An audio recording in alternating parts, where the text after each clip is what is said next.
Ketua Komisi 1 DPRD Sumatera Selatan, Antoni Yuzer mengatakan, hingga saat ini ada setidaknya 30 nama telah mencalonkan diri guna menjadi komisioner KPID Sumsel periode 2021 hingga 2024. Pihaknya pun pada hari Rabu mendatang akan melakukan pertemuan dengan tim sel KPID Sumsel guna membahas tahapan selanjutnya untuk proses penjaringan calon komisioner KPID Sumsel periode 2021-2024. Rencananya menurut Antoni, untuk tes selanjutnya akan menggunakan sistem CAT, sehingga nantinya setelah tes para calon komisioner yang telah mendaftarkan dirinya segera mengetahui nilai mereka masing-masing dan akan bebas dari KKN.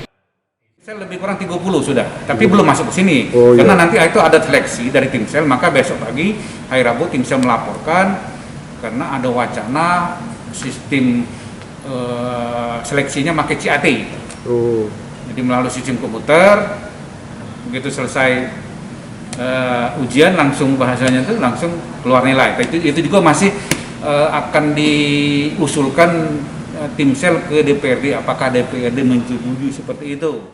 Diharapkan sebelum akhir tahun, komisioner KPID Sumsel baru periode 2021 hingga 2024 telah terbentuk guna mengganti komisioner sebelumnya yang telah habis masa jabatannya.